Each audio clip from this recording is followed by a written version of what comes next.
Okay, I think we've probably got a critical mass, so why don't we get started? Um, Everybody, welcome. I want to welcome everybody to our next Living Classroom Series presentation in our Pollinator Pathway project here in the River Towns. As probably many of you know, the Pollinator Pathway project mission is to engage and educate the community about pollinators and native plants and about reducing pesticides.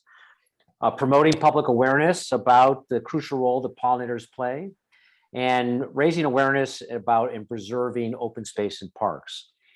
Just a quick note, we're going to be having a Q&A session at the end of tonight's presentation, so feel free to put questions in the chat as we go along. And at the end of Dan's presentation, he'll pick up those, and if people want to raise their hand at that time, they can do so as well.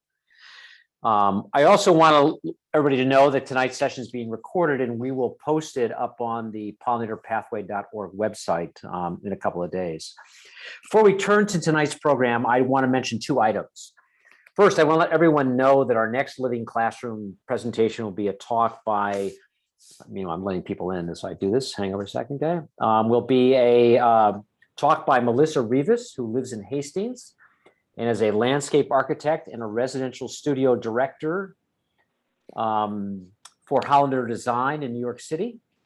Melissa is going to talk about the role that mosquitoes and ticks play in our landscape and outline for us some environmentally sensitive strategies, including the planting of certain native plants that can be used to control these blood-sucking little pests.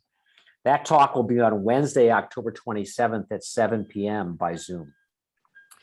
Second, I want to let folks know that on Wednesday, October 13th, next week, Dobbs Ferry Public Library will be present a talk by Sarah Dykman about her book, Bicycling with Butterflies, which chronicled her 10,000-mile, 8-month bike trip from March to October of 2017, where she followed the path of monarch butterflies. You can find information about how to register for that talk on the Dobbs Ferry Public Library website. So tonight, we are very lucky to be hearing from Dan Raichel, who is the acting director of the Natural Resource Defense Council's Pollinator Initiative, and who is actively working here in New York for passage of the Birds and Bees Protection Act, which is tonight's topic. Before I introduce Dan, however, I want to ask Tom Abenati, who is the New York Assembly member for Assembly District 92, our district here in the River Towns, to offer a few brief words. Tom is a co-sponsor of the Birds and Bees Protection Act, and he attended the hearing in Albany 2 weeks ago where Dan testified in favor of the bill. So Tom, I'll turn it over to you briefly. Thank you, Chet. Dan, nice to see you again. And nice to see all of you. I want to, first of all, thank you, Chet, for your great efforts to educate the public about the importance of pollinators and also the related subjects. The public doesn't necessarily understand a lot of what we're talking about here. I didn't either, and I'm learning. When I first heard that the Assembly was going to have a hearing on birds and bees, I got very excited. But my enthusiasm was tempered when I learned it was the Environment Committee and not the Health Committee. Okay. But my enthusiasm was brought back to life when I did attend the hearing. And when I learned so much about the importance of pollinators and how, once again, our big industrial companies were interfering with nature. And while their announced intention is to produce more food, to help farmers produce more food, et cetera, the studies show that that's not necessarily the end result. And there are a lot of side effects. And what I learned out of the hearing was how this neonicotinoid pesticides really work. And they work by attacking the nervous system. But they can't be restricted to only particular nervous systems. They obviously affect all nervous systems. So here we are messing with nature again. And when you mess with Mother Nature, the end result is usually not good. So after hearing this and participating in it, I decided to co-sponsor the bill, and I'm going to work actively for it because I really think it is important. But not everybody has had the opportunity that I did to learn about it. And we've got to spread the word that this is in fact important. One of the parts of the hearing that I participated in, I asked one of the doctors from New York City to explain how this works. Dr. Landrigan, Phil Landrigan, who has a specialty in dealing with young children and fetuses and the impact of the environment on them. And under my questioning, he came out with, prenatal exposure could very well impair future performance.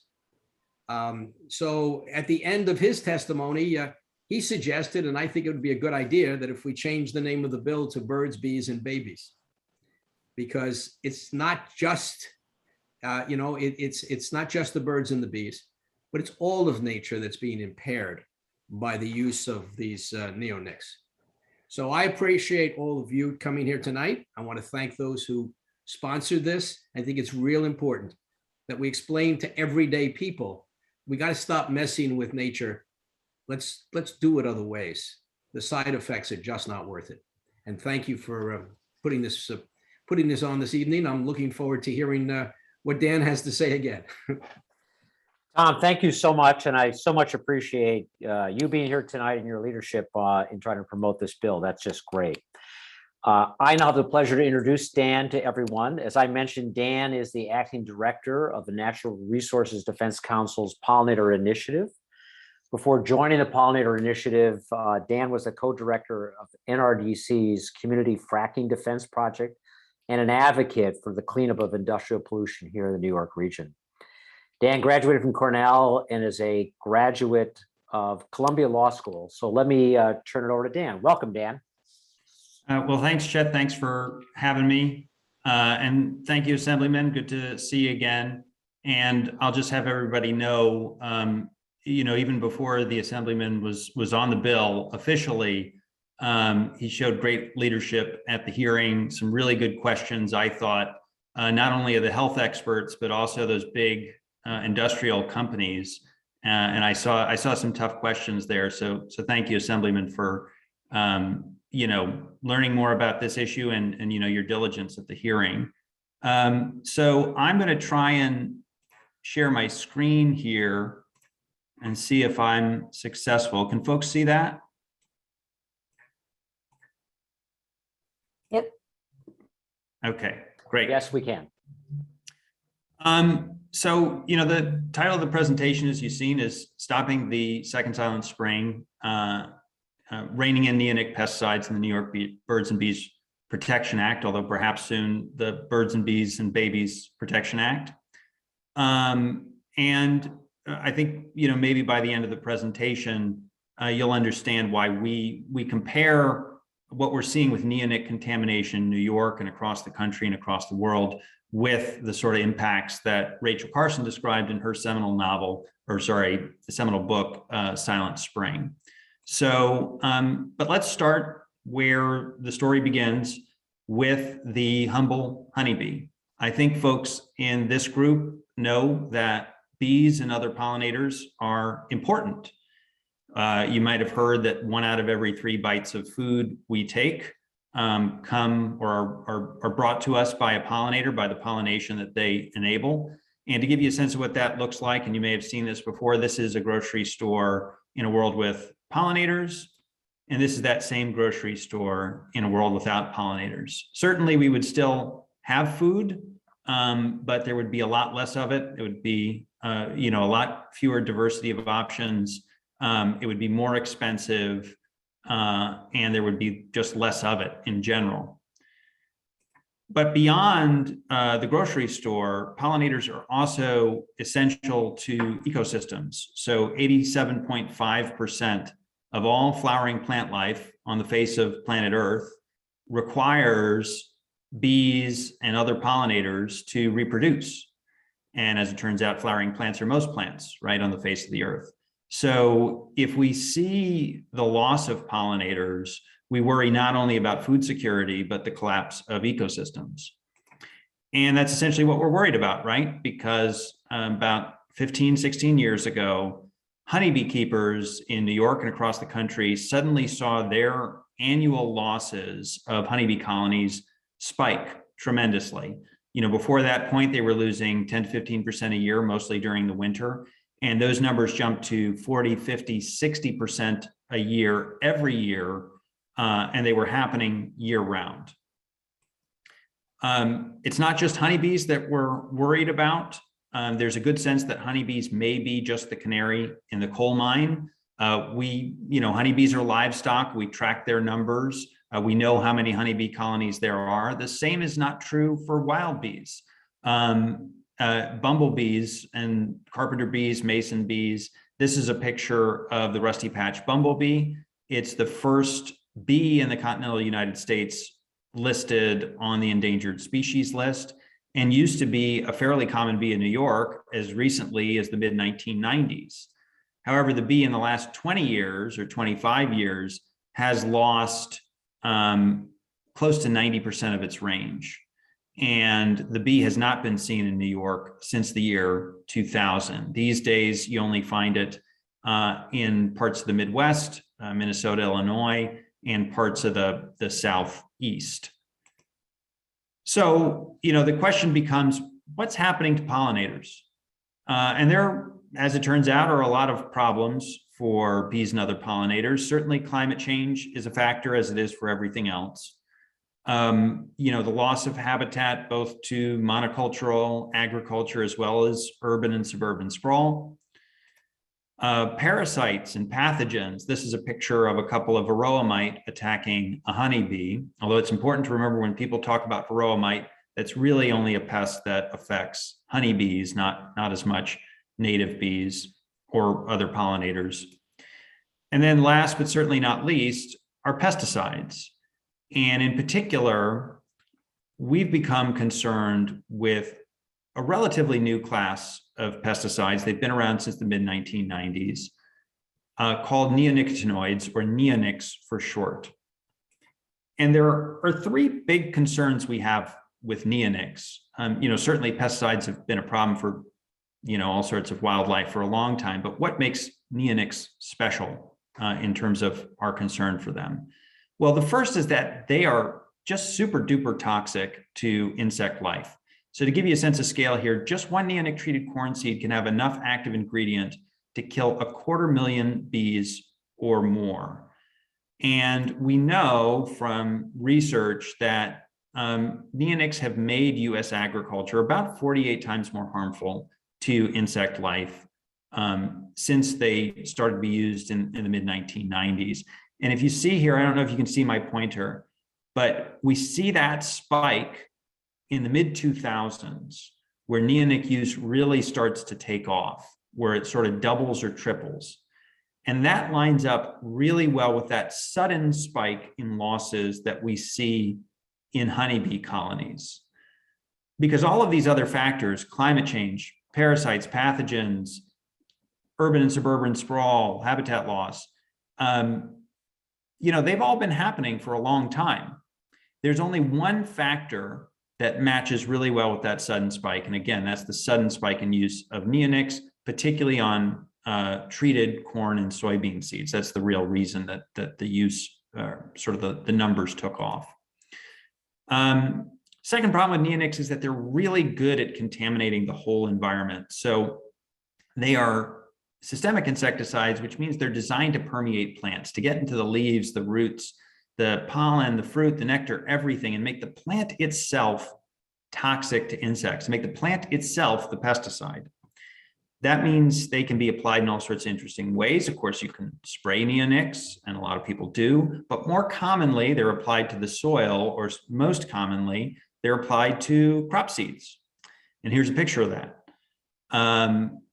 They sort of look like toxic Skittles, and here's a close-up of some corn seed. They have to dye the pesticide coating so that, people know not to eat it. And the idea is when you paint a seed like this, that the plant, as it's growing, literally soaks up the chemicals through its roots and becomes toxic. But as it turns out, it's not a really efficient way of applying the pesticide. Only about 2 to 5% makes it into the target crop. The other 95+% stays in the soil where it persists for years. And those same properties that let the pesticide get soaked up into the plant means that they're very water soluble. So anytime it rains, anytime there's irrigation, or if it's a lawn application, anytime you water the lawn, those neonics are moving through the soil and they're contaminating new soil.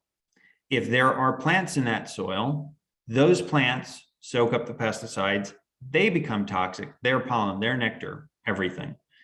If there is a water supply nearby, that water supply becomes contaminated. Third problem with neonics is that they are just about everywhere. So certainly they're used extensively in corn and soybean. About close to 100% of conventional corn is pre-treated with a neonic. In soybeans, it's anywhere from 50 to 80%, and they're used on all sorts of other crops as well. But there are also, not to be lost in this, huge uses on lawns, home gardens, and commercial landscapes.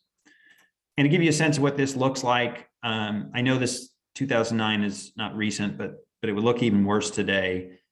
This is just showing one neonic, imidacloprid, and there are 5 approved neonics. Imidacloprid is one of the more used ones, but also clothianine and thiamethoxam these days are probably used more.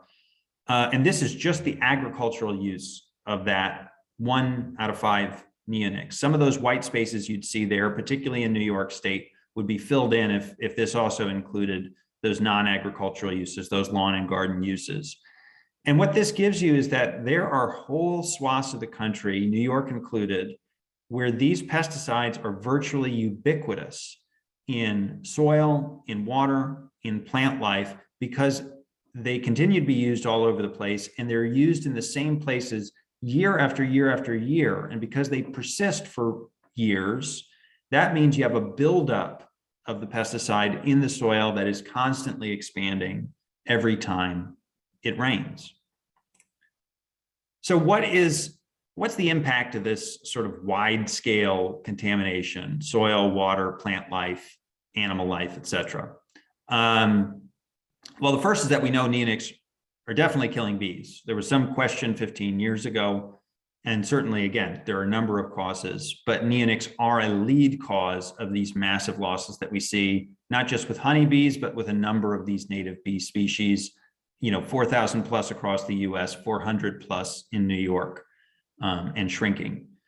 But we're also learning that there are all sorts of other environmental impacts that these pesticides have. So, notably, neonics are really harmful for bird populations, and there are indirect and direct impacts. On the indirect side, a lot of birds eat insects, and even more of them use insects to feed to their young. So there have been studies, maybe unsurprisingly, linking neonic use to losses of insect eating and grassland birds. And, sort of the theory here is that when you have an environment contaminated with a neurotoxic pesticide, an ecologically toxic pesticide, that's not just bad for bees, right? That's bad for all insect life. And as those insect populations get wiped out, birds starve. Beyond that, though, neonics also can directly impact birds. So birds commonly eat neonic-treated crop seeds during the planting season. And there's good research showing that, in the same way that these neurotoxic pesticides affect bees, they also affect birds. They disorient them. They can interfere with migration, with reproduction. There was actually one study, and that's what this article references, where birds during migration, after eating these seeds, rapidly lost weight. And as you know, during migration, birds need to put on a lot of weight in order to make the journey. So essentially, the inability to gain that weight during a critical period is a death sentence. And I should note too, that neonics can also directly kill birds.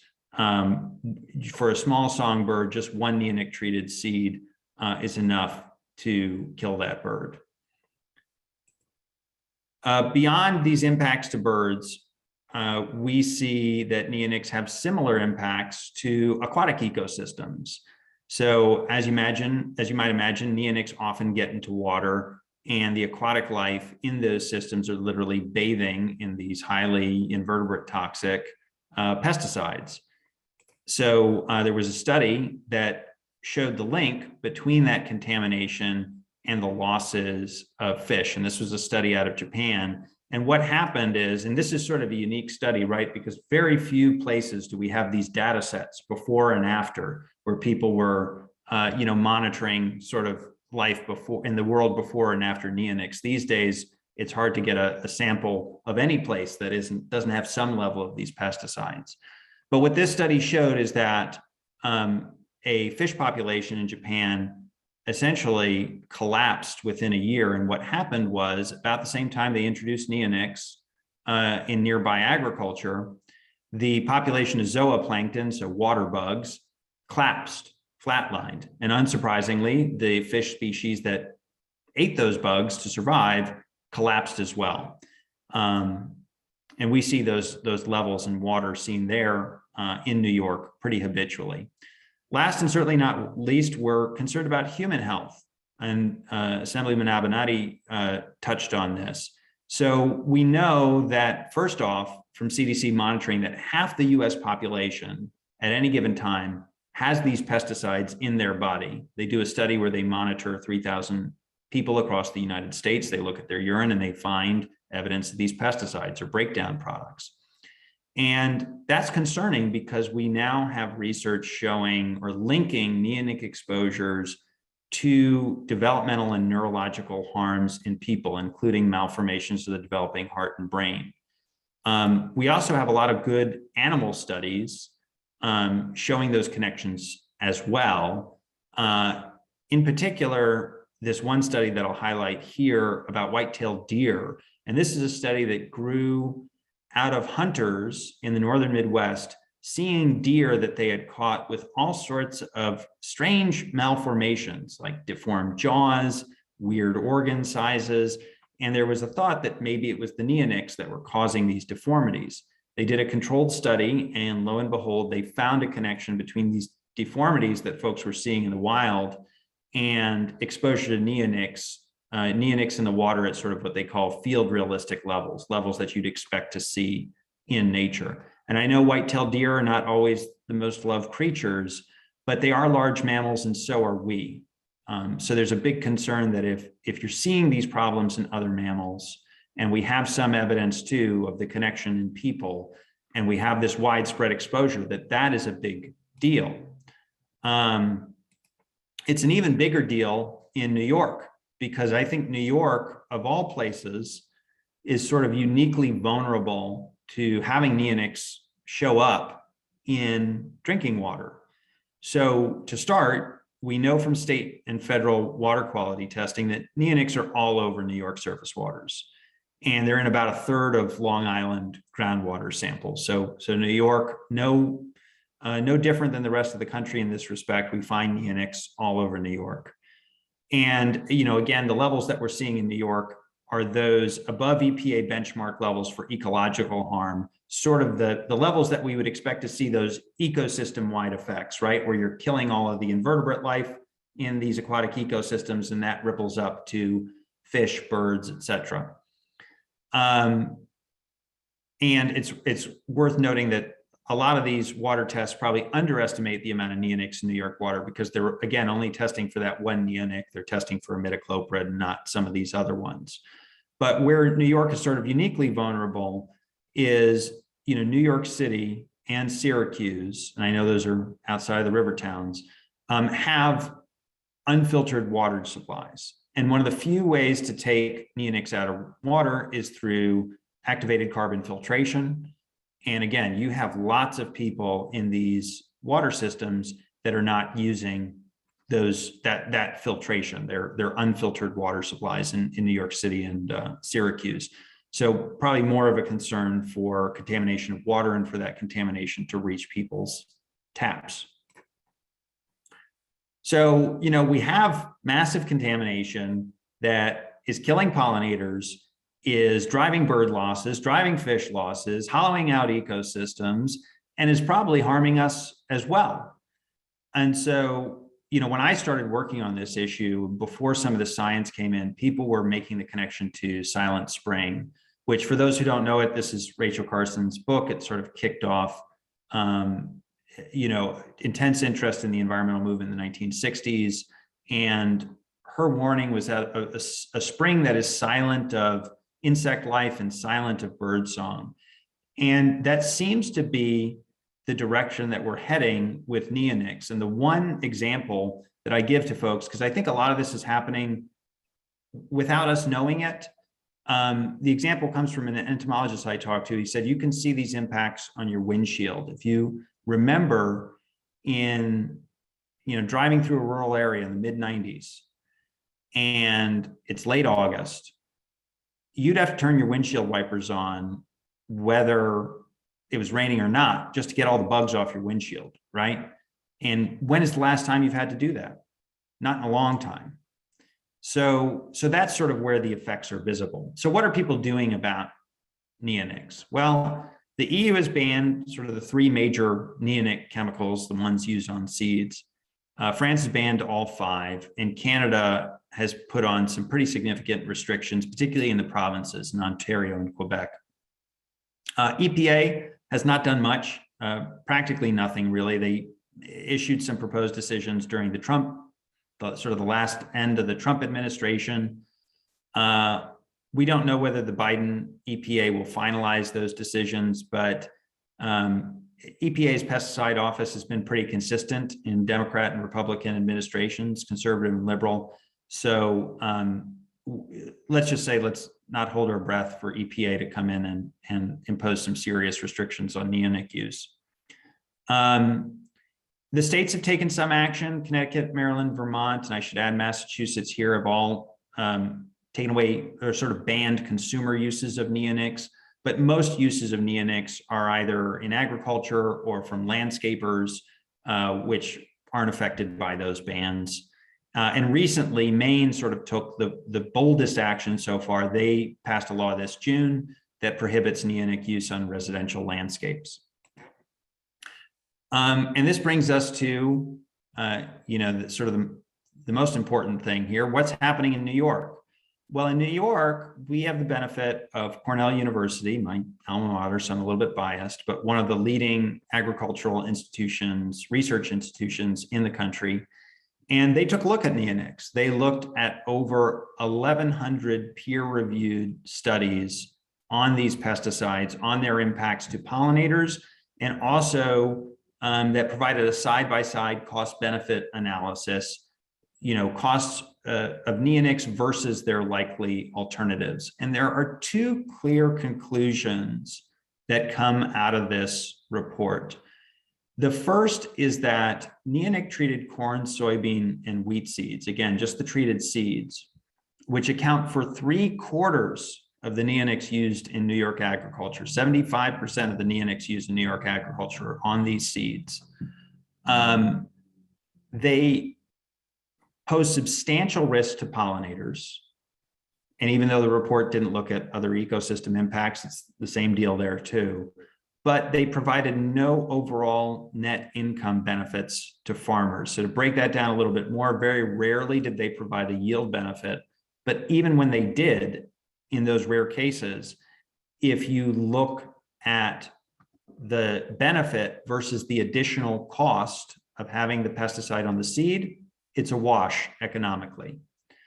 The second big conclusion coming out of that report are the non-agricultural uses on turf and ornamental plants, which are, by the way, approved at some of the highest rates that EPA approves for these products. So used at very high rates and used on pollinator-attracted plants, unsurprisingly pose some of the highest risks to pollinators they saw.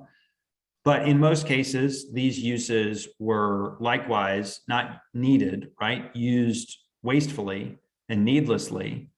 But even in the cases where you would want an insecticide, there are safer, effective alternatives available, and in many cases, more effective.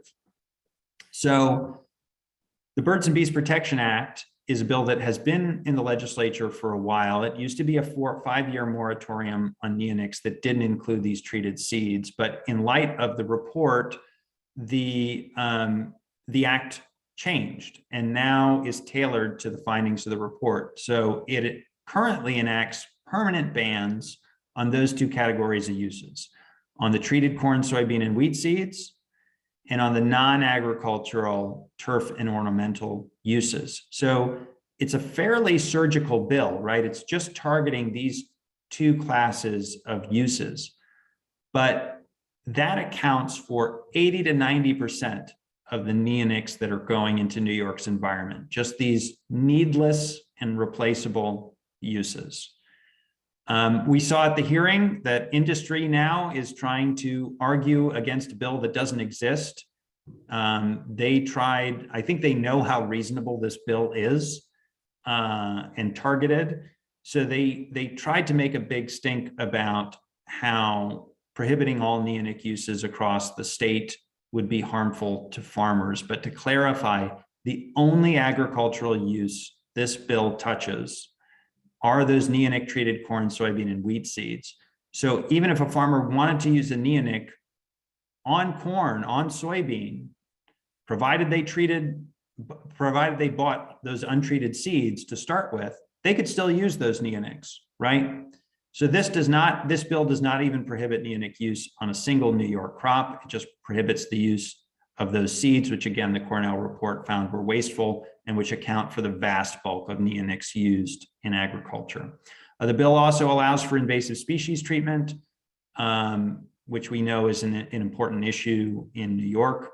Hopefully in future times, we won't need to use products like neonics to treat for hemlock woolly adelgid and other invasive species, but that was something that was identified as important in the Cornell report. So the bill has a carve out there that's controlled by DEC to allow that use.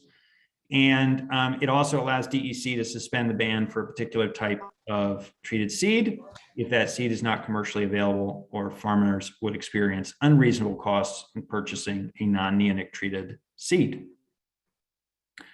So again, the bill is narrow, there are carve outs, but it still addresses in this surgical fashion 80 to 90% of the neonics in New York State, and it would be by far the most progressive bill that we've seen, or the most progressive action we've seen in the US against this really scary neonic pollution issue. So maybe an even more important topic, what can you all do? One, I think we have with Tom here, I think we have a legislator on the line, but I always encourage people to contact their legislators, and that includes senators as well as assemblymen. Certainly there are take action buttons that you can see there. We have some on our website, emails, phones, in-person contact, other ways, good ways of getting in touch. The personal touch is always a plus. We're going to have a petition soon. I was hoping to have it ready by the time of this event. It's not ready yet, but we're putting the finishing touches on it. We're going to have a petition. We'll circulate it. I'll give it to Chet, and hopefully he can pass it around. Writing an LTE. And I think we're going to have a webinar training on LTE writing later this fall. I think it's going to be November 17th. So folks interested in writing LTEs, we'll send around information about that training. A number of municipalities, the Village of Hastings-on-Hudson passed a resolution in support of the bill. We're hoping a number of municipalities will do the same. If you're interested in getting your municipality to pass a resolution, feel free to reach out to me, and you can talk to Chet. He has my contact info. And then there will be other opportunities down the road, particularly when the legislative session starts in January, lobby days, There'll be opportunities for social media support. And of course, if you know other folks that would be interested in getting involved, please send them my way or pass along any information. So with that, I think I've talked for quite a while. We'll take some questions.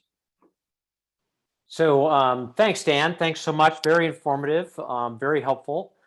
I know I see people have been putting questions in the chat, but if you would, and Dan, you might want to look at some of those. Oh, yeah. But in addition, you might want to, if people want to raise their hand or actually just unmute yourself, and as long as you don't have too much of a cacophony, raise your questions. I think it'd be very helpful to do. Because I think, Dan's given us a lot of information, but, there's a lot more to be learned. So let me know who would like to ask any questions. Or Dan, maybe you want to go through the chat and you can start with some of those if you want to. Sure, and if somebody wants to raise their hand too. Yeah. How did neonics ever get to be allowed to sold in the first place? Aren't there agencies responsible? So I would, first off, I would say, so the question is, why did the responsible agencies ever allow neonics to be sold in the first place? And I would encourage everybody to read a very long article by Sharon Lerner called The Department of Yes. It's about EPA's pesticide office and its cozy relationship with the pesticide industry. Again, as I mentioned, the Trump pesticide office and EPA wasn't that different than the Obama pesticide office or the Bush pesticide office. These folks have a long history of being very cozy with industry, and that article lays it all out. Part of the other problem here is just the fundamental way that our pesticide laws are written. So FIFRA, the Federal Insecticide, Fungicide, and Rodenticide Act, is the federal law that governs pesticide registrations. And under that law, if a company wants to register a pesticide, it goes to EPA, and EPA says, well, you have to show us, X, Y, and Z studies, a study on bird toxicity, a study for people, a study for rats, a study for this.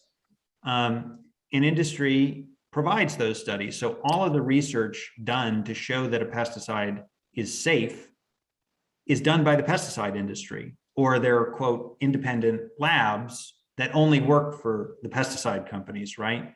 So it's sort of like, the fox providing a study to show that the hen house is safe. So that's how these pesticides get approved. And then, of course, I could be less cynical and say, well, sometimes something looks safe on paper, but when you actually start using it in the real world, you notice that maybe you missed something. And certainly, I think both of those things happened here with neonics. I think nobody anticipated how destructive they would be. And part of the problem is that, neonics, DDT is really bad. And that's why, sometimes when I make the connection to Silent Spring, I want to be careful, because DDT was a very horrible pesticide. And compared to DDT or something like chlorpyrifos or the organophosphates, neonics have a lower acute toxicity, which means it won't kill you as immediately. It's more of a slow poison as opposed to something that acts very quickly.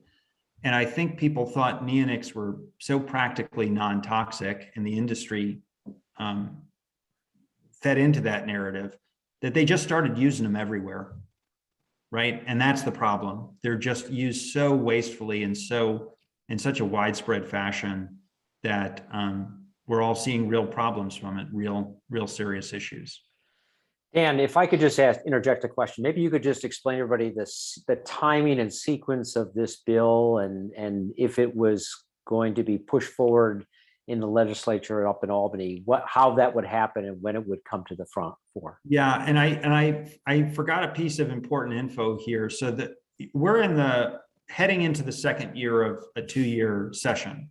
So this bill was introduced sort of mid-session in this year in 2021.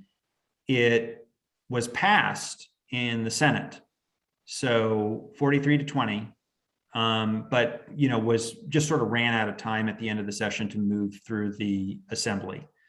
And so I think that's why it's so critical that we just had this hearing in the assembly a couple of weeks ago, because that's where we're going to need some momentum heading into the session. But in terms of time frame, unless there is a special session called, the legislators won't be back in Albany until January to start considering bills. So that's sort of the start of the clock in terms of the window of opportunity to pass the bill. And then the end of that window is mid-June. I don't think the legislative calendar is out yet, but usually it's about mid-June. Certainly we're hoping to pass the bill sooner rather than later. We're hoping it doesn't go to June, but that's sort of the window of opportunity. And then of course, we'd have to prevail on Governor Hochul for her signature. Tom, you have something you want to add to that? Yeah, if I could. First of all, the rules of the assembly are such that when we pass a bill in the first year and it doesn't get passed by the Senate, it goes back on our calendar. So we have to pass it again. The Senate starts all over again. They don't even do that. So I'm not quite sure what the process is. You're going to have to get them to pass it again. That's point one.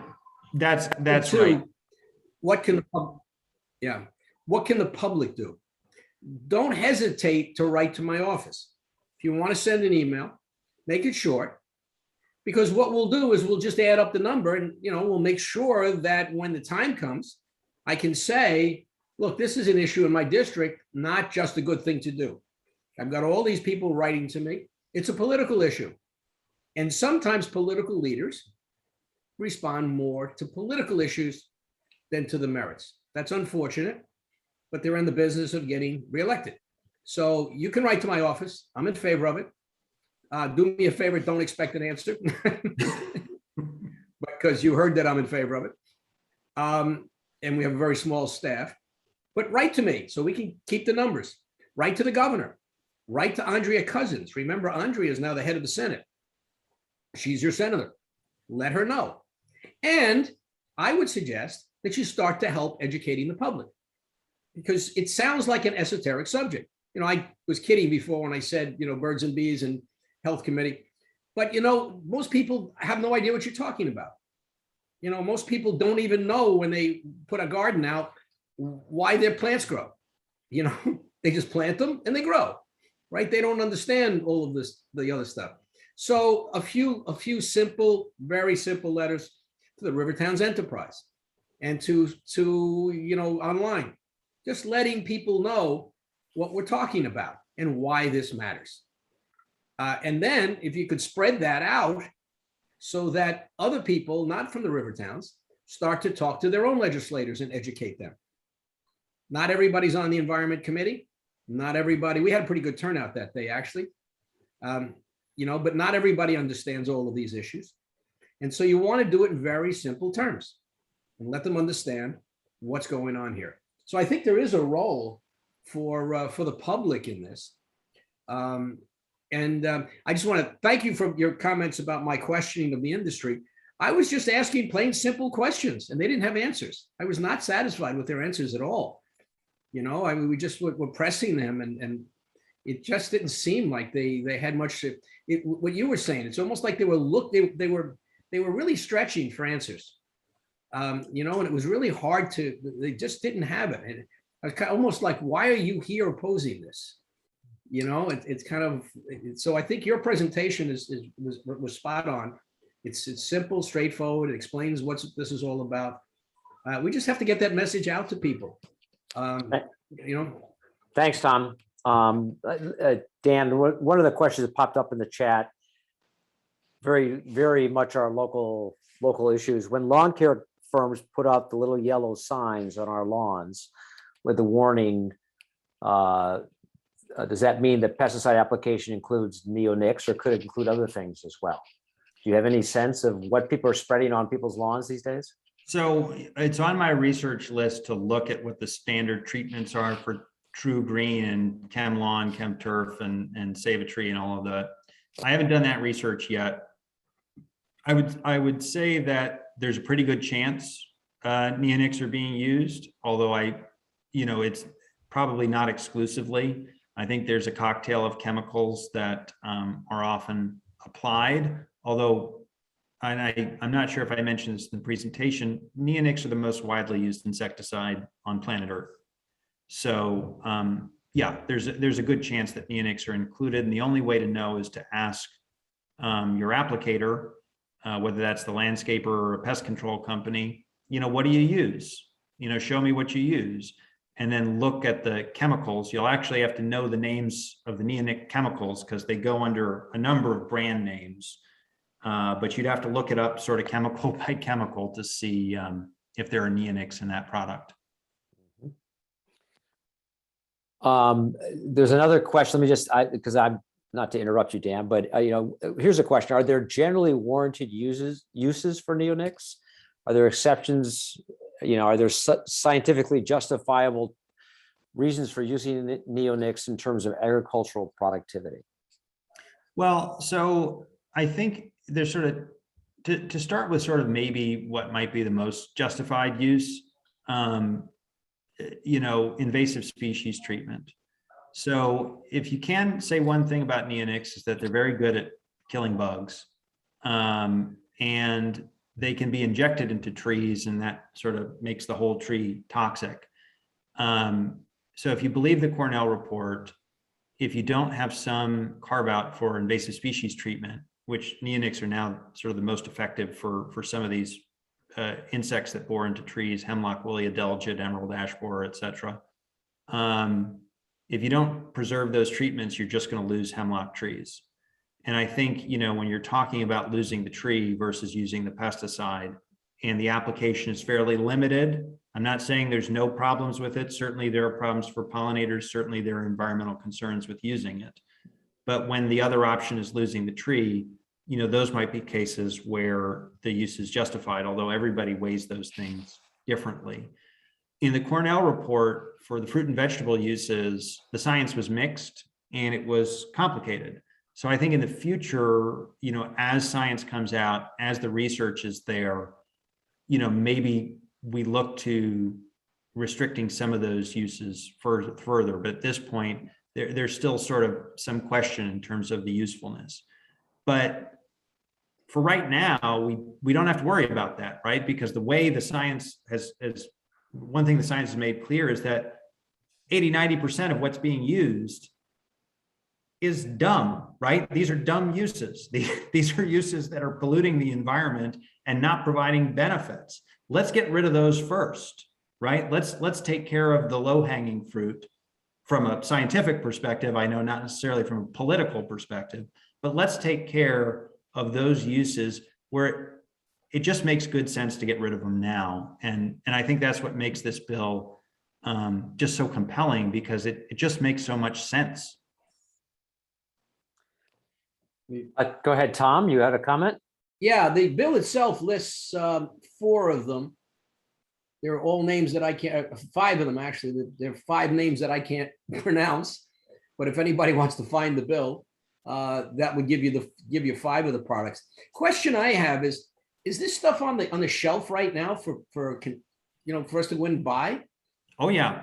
So and it's on the shelf in more ways than you might think. So a lot of neonic products used to go under Bayer Advanced. They're now Bio Advanced because Bayer had to sell that off when it merged with Monsanto.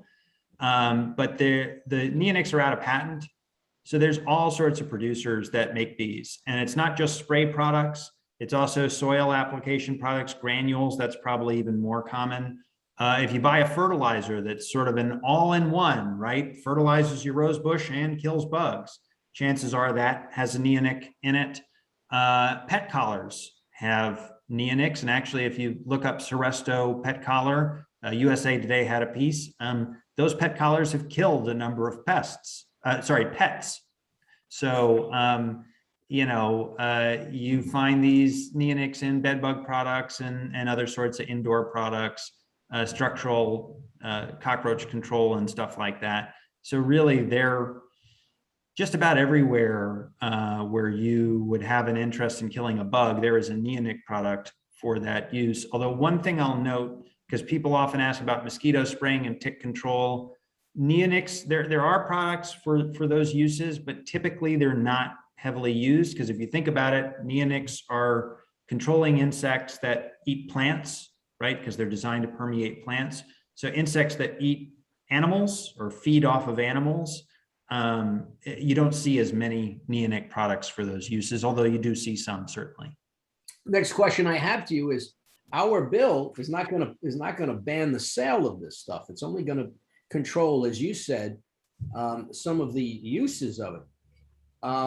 Do we have to look to the future about banning the sale? I mean, when I was a county legislator, we had a whole big discussion about banning the sale of phosphate containing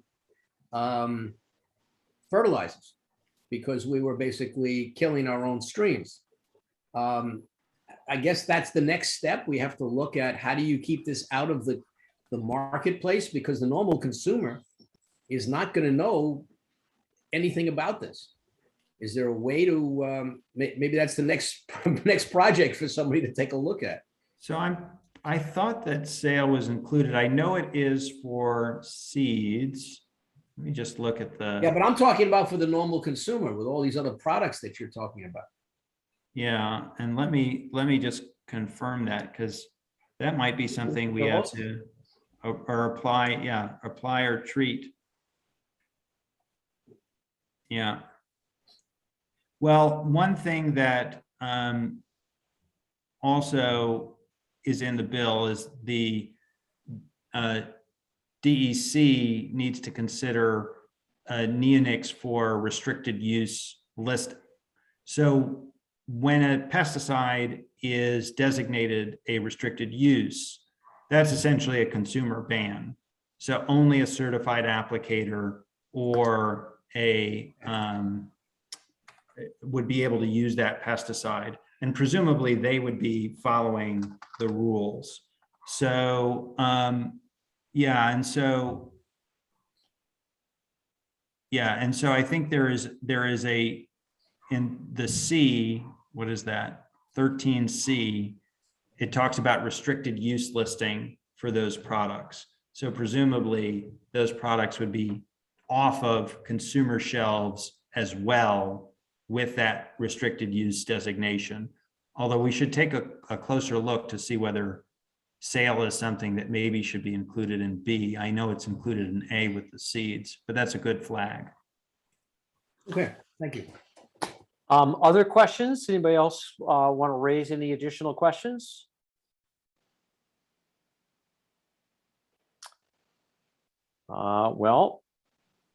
Maybe we've had all of our questions answered. Oh, Jennifer, you've got your hand up. Why don't you unmute yourself?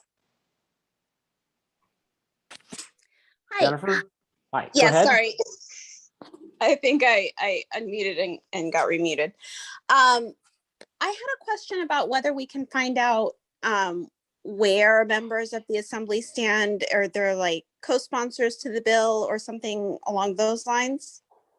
Yeah, so I just usually Google, New York bill, look up, it'll take you. I actually like the assembly page. You can look it up on the Senate page or the assembly one, but I think the assembly one is easier to use.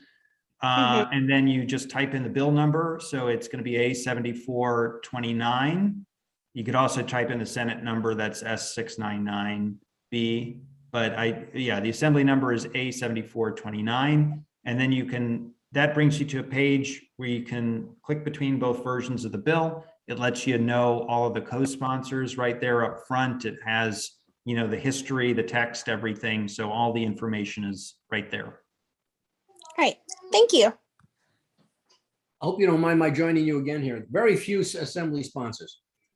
And I think that's why we need to educate the public on this. You've got the chairman of the committee, who's a strong advocate for the bill.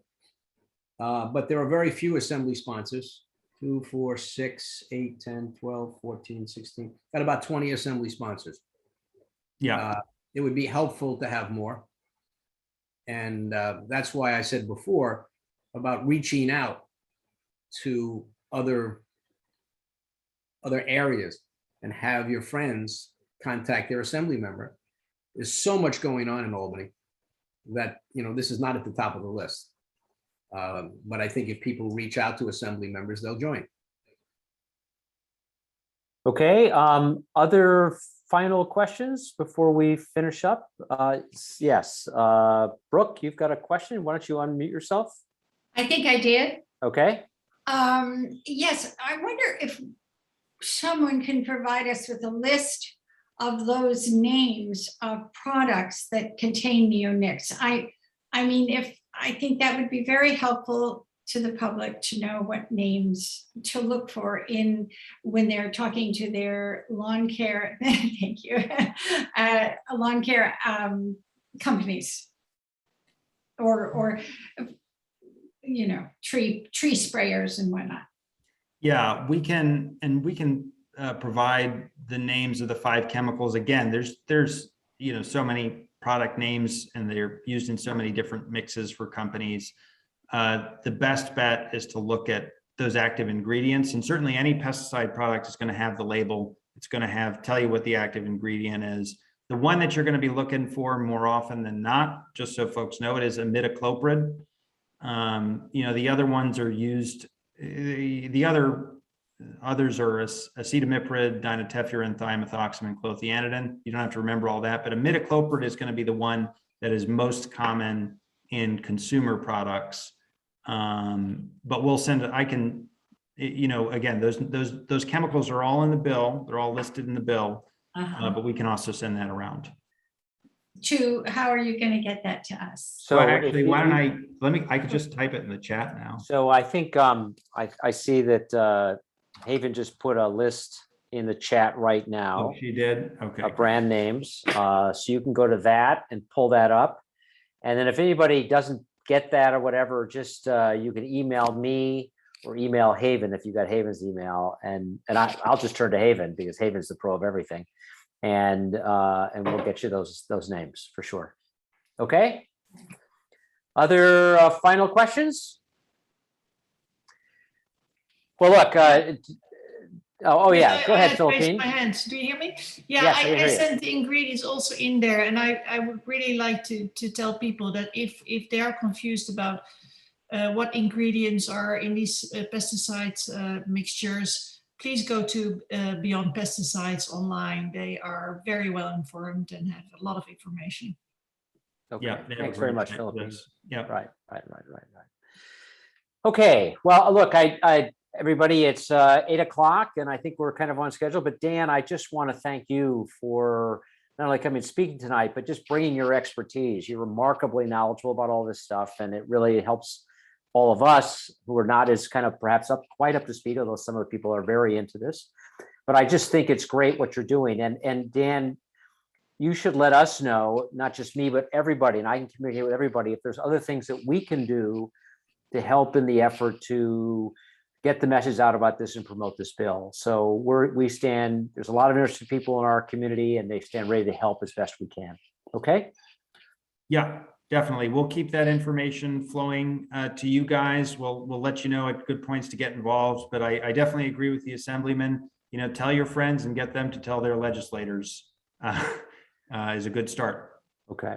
So Dan, thank you very much. Tom, thank you for joining us as well. Your comments were well put, and I want to thank everybody. And again, our next living classroom session will be on October 27th. So I look forward to seeing you all there. Thanks. Thank you all.